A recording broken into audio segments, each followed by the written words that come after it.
Dear students, welcome to Study and Learn Academy. I am Dr. Ganpat Nagda, PhD in Environmental Science. Today we will start a new topic, that is solid state, ठोस अवस्था.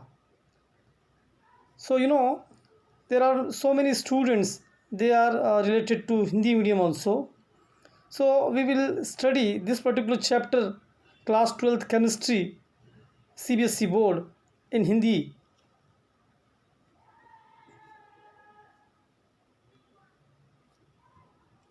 ठोस की परिभाषा क्या है? What is solid? वे पदार्थ जिनका निश्चित आकार, स्पष्ट सीमा, स्थिर आयतन होता है, उन्हें ठोस कहते हैं. ठोस पदार्थ में उच्च यंग मापांक और अपरूपता मापांक होते हैं.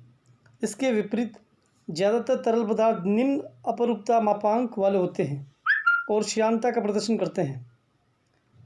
सो सॉलिड्स हैविंग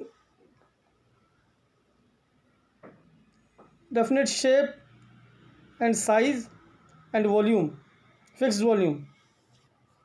भौतिक विज्ञान की जिस शाखा में ठोस का अध्ययन करते हैं उसे ठोस अवस्था भौतिकी कहते हैं.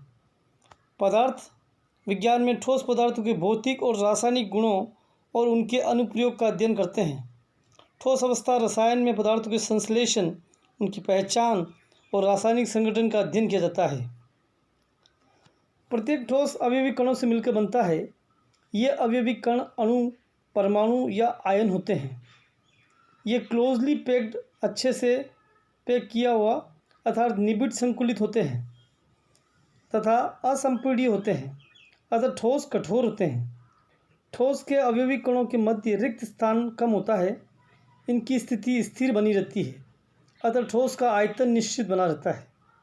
इनका घनत्व गैस तथा द्रव की तुलना में अधिक होता है. तो घनत्व को हम लोग D=m/v फॉर्मूले से बता सकते हैं. इनका गलनांक प्राय अधिक होता है. ये माध्य स्थिति के सापेक्ष दोलन करते हैं. ठोसों के प्रकार, टाइप्स ऑफ सॉलिड्स. ठोस दो प्रकार के होते हैं. पहला क्रिस्टलीय ठोस और दूसरा अक्रिस्टलीय ठोस. क्रिस्टलीय ठोस के गुण, प्रॉपर्टीज ऑफ क्रिस्टलाइन सॉलिड्स. क्रिस्टलीय ठोस का मेल्टिंग पॉइंट निश्चित होता है. क्रिस्टलीय ठोस एनाइसोट्रॉपिक होते हैं तथा उनके कुछ फिजिकल प्रॉपर्टीज़ यथा इलेक्ट्रिकल रेजिस्टेंस, रेफ्रेक्टिव इंडेक्स आदि भिन्न भिन्न दिशाओं में भिन्न भिन्न होते हैं. ऐसा भिन्न भिन्न दिशाओं में क्रिस्टलीय ठोस के अलग अलग व्यवस्था के कारण होता है. क्रिस्टलीय ठोस को तेज़ धार वाले औजार से काटने पर इसके दो भागों में विभक्त टुकड़ों की सतह सपाट तथा चिकनी होती है. क्रिस्टलीय ठोस का हीट ऑफ फ्यूज़न निश्चित तथा अभिलाक्षणिक होता है. क्रिस्टलीय ठोस वास्तविक ठोस पदार्थ होते हैं. अक्रिस्टलीय ठोस एमॉर्फस सॉलिड्स के गुण. एमॉर्फस सॉलिड ताप एक निश्चित परास रेंज ऑफ टेम्परेचर पर नरम हो जाते हैं. इसी कारण एमॉर्फस सॉलिड को गलाकर सांचे में डाला जा सकता है, जैसे कि प्लास्टिक, कांच इत्यादि. गर्म करने पर एक निश्चित ताप पर एमॉर्फस सॉलिड क्रिस्टलीय बन जाते हैं. अक्रिस्टलीय ठोस के क्रिस्टलीय बन जाने के कारण ही प्राचीन सभ्यता की कुछ कांच के बने वस्तुओं के दुधियापन पाया जाता है. अक्रिस्टलीय पदार्थ में तरल की भांति प्रवाह प्रवृत्ति होती है. हालांकि अक्रिस्टलीय ठोस में प्रवाह की प्रवृत्ति बहुत ही स्लो होती है. अक्रिस्टलीय पदार्थ के प्रवाह की प्रवृत्ति के कारण ही बहुत पुरानी इमारतों की खिड़कियां आदि में लगे कांच की जड़ें ऊपर की अपेक्षा थोड़ा मोटे हो जाती है. अक्रिस्टलीय ठोस की प्रकृति समदेशिक होती है, आइसोट्रोपिक होती है, क्योंकि उनमें दीर्घपरासी व्यवस्था नहीं होती है तो सभी दिशाओं में इरेगुलर अरेंजमेंट होता है. अक्रिस्टलीय ठोस दैनिक जीवन में काफ़ी उपयोगी हैं. यथा सिलिकॉन, जो कि एक अक्रिस्टलीय ठोस है, सूर्य के प्रकाश के विद्युत रूपांतरण के लिए उपलब्ध श्रेष्ठतम फोटोवोल्टिक पदार्थ है. क्रिस्टलीय तथा अक्रिस्टलीय ठोसों में अंतर, difference between crystalline and non crystalline solids. गुण क्रिस्टलीय, अक्रिस्टलीय, ज्यामितीय आकार इनका. So you can see the difference between the crystalline and अक्रिस्टलाइन सॉलिड्स. क्रिस्टलीय ठोसों का वर्गीकरण, classification of crystalline solids. Crystalline ठोसों को उनमें परिचालित अंतराणविक बलों के आधार पर हम 4 भागों में विभाजित कर सकते हैं.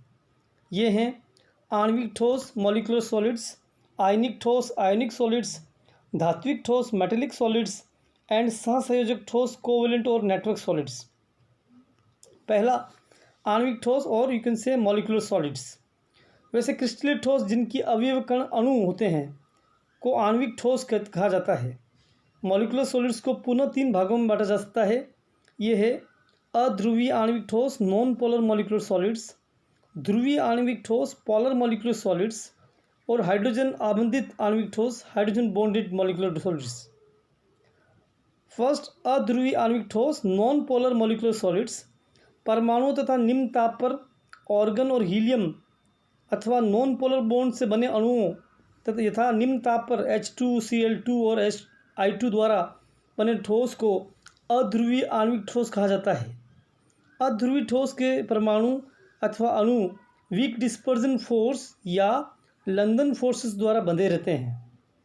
अध्रुवीय ठोस के गलनांक निम्न होते हैं तथा ये सामान्यतः कमरे के ताप और दाब पर द्रव अथवा गैसीय अवस्था में रहते हैं। ध्रुवीय आणविक ठोस पोलर मॉलिक्यूलर सॉलिड्स। वैसे क्रिस्टलीय ठोस जिनके अणु अपेक्षाकृत प्रबल डाइपोल डाइपोल इंटरेक्शन द्वारा एक दूसरे से बंधे होते हैं ध्रुवीय आणविक ठोस कहलाते हैं। यथा HCl, SO2, NH3 आदि पदार्थ के अणु ध्रुवीय सहसंयोजक बंधों से बंधे होते हैं, अतः ये ध्रुवीय आणविक ठोस कहलाते हैं। ध्रुवीय आणविक ठोस के मेल्टिंग पॉइंट अध्रुवीय आणविक ठोस से अधिक होते हैं, फिर भी इनमें से अधिकतर कमरे के ताप और दाब पर गैस अथवा द्रव अवस्था में होते हैं। हाइड्रोजन आबंधित आणविक ठोस और इनसे हाइड्रोजन बॉन्डेड मॉलिक्यूलर सॉलिड्स। ऐसे क्रिस्टलीय ठोस जिनके अणुओं में H और F, O अथवा N परमाणु के मध्य ध्रुवीय सहसंयोजक बंध होते हैं को हाइड्रोजन आबंधित आणविक ठोस कहलाते हैं। ऐसे ठोस के अणुओं को प्रबल हाइड्रोजन आबंधन बंधित करते हैं, जैसे कि H2O बर्फ। हाइड्रोजन आबंधित आणविक ठोस विद्युत के अचालक होते हैं। सामान्यतः ये कमरे के ताप और दाब पर वाष्पशील द्रव अथवा मुलायम ठोस होते हैं। आयनिक ठोस और इनसे आयनिक सॉलिड्स। वैसे ठोस जिनके कंस्टिट्यूएंट पार्टिकल्स आयन होते हैं आयनिक ठोस कहलाते हैं। आयनिक ठोसों का निर्माण पॉजिटिवली चार्ज आयंस तथा नेगेटिवली चार्ज आयंस के 3 डायमेंशनल विन्यासों के स्ट्रॉन्ग स्थिर विद्युत बलों के बंधने से बनते हैं। आयनिक ठोस कठोर और भंगुर प्रकृति के होते हैं। आयनिक ठोस के मेल्टिंग पॉइंट गलनांक और बॉइलिंग पॉइंट उच्च होते हैं। चूँकि आयनिक ठोस में आयन गमन के लिए स्वतंत्र नहीं होते हैं, अतः ये ठोस अवस्था में विद्युत रोधी होते हैं। आयनिक ठोस गलित अवस्था में अथवा जल में घोलने पर आयन गमन के लिए मुक्त हो जाते हैं तथा वह विद्युत का संचालन करते हैं। अर्थात आयनिक ठोस ठोस अवस्था में विद्युत के कुचालक अथवा गलित अवस्था तथा जल के विलयन में विद्युत के सुचालक होते हैं। धात्विक ठोस मेटेलिक सॉलिड्स। धात्विक ठोस कहलाते हैं। धात्विक ठोस के अवयवी कण धनायन होते हैं। वास्तव में धातुएं मुक्त इलेक्ट्रॉन से घिरे हुए और उनके द्वारा संलग्नित धनायन को व्यवस्थित संग्रह है। ये इलेक्ट्रॉन निरंतर गतिशील होते हैं तथा क्रिस्टल में सर्वत्र समरूप से विस्तारित होते हैं। धात्विक ठोस के ये मुक्त और गतिशील इलेक्ट्रॉन ही धातुओं की उच्च विद्युत और ऊष्मीय चालकता के लिए उत्तरदायी होते हैं। जब धातुओं में विद्युत धारा प्रवाहित की जाती है तो ये इलेक्ट्रॉन धनायन के नेटवर्क में सतत प्रवाह करते हैं तथा विद्युत धारा प्रवाहित होने लगती है।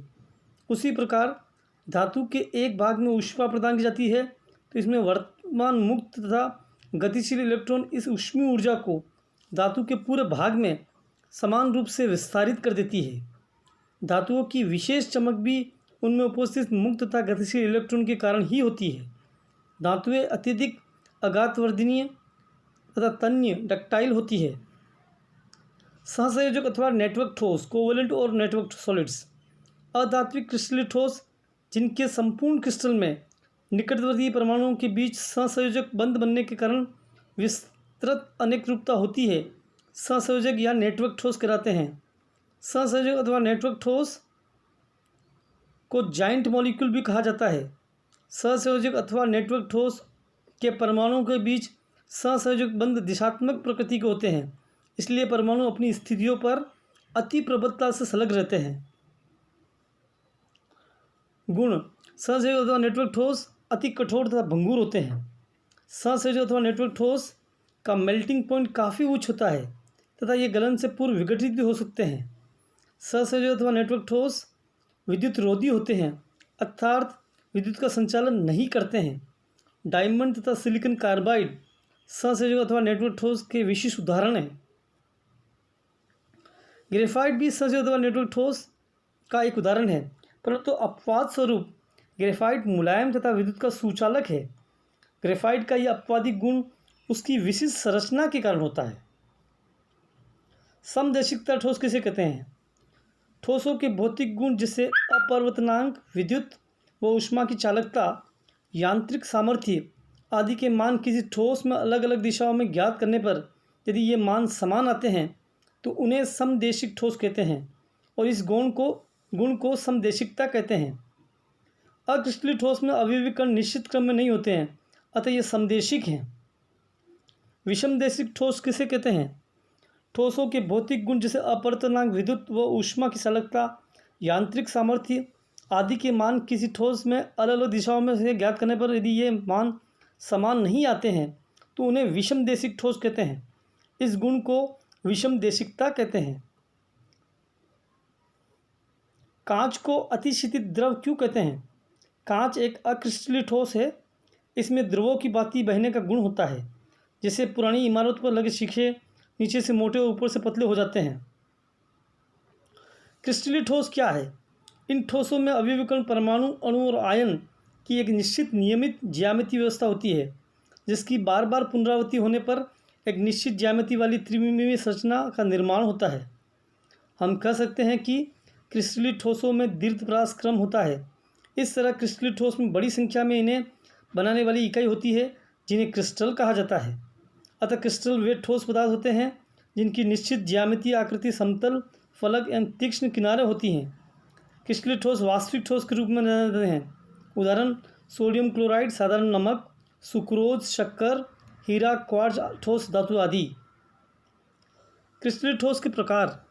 अंतराणविक बलों के आधार पर क्रिस्टलीय ठोस को 4 प्रकार में वर्गीकृत किया गया है: धात्विक ठोस, सहसंयोजक ठोस, आयनिक ठोस और आणविक ठोस।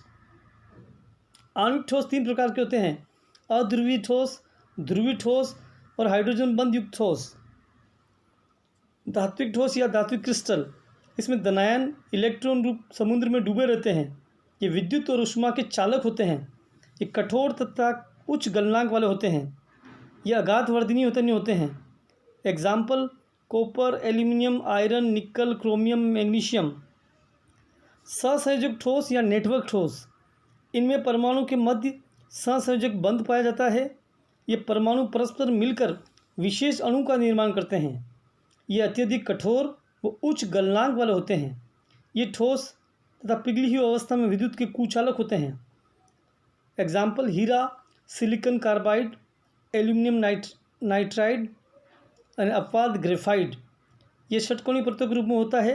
ये परतें एक दूसरे पर फिसलती है, अतः ग्रेफाइट नरम होता है। इसमें स्वतंत्र इलेक्ट्रॉन होने के कारण यह विद्युत का सुचालक होता है। आयनिक ठोस, इनमें अवयवी कण आयन होते हैं। इनके आयनों के मध्य प्रबल विद्युत आकर्षण होता है, अतः ये कठोर व उच्च गलनांक वाले होते हैं। ये बंगुर प्रवृत्ति के होते हैं। ये ठोस अवस्था में विद्युत के कुचालक, परंतु पिघली हुई अवस्था में विद्युत के सुचालक होते हैं। Example NaCl, KCl, K2SO4, NH4Cl, CaCl2, FeCl3 इत्यादि। आणविक ठोस, इनके अवयवी कण अणु होते हैं। ये 3 प्रकार के होते हैं।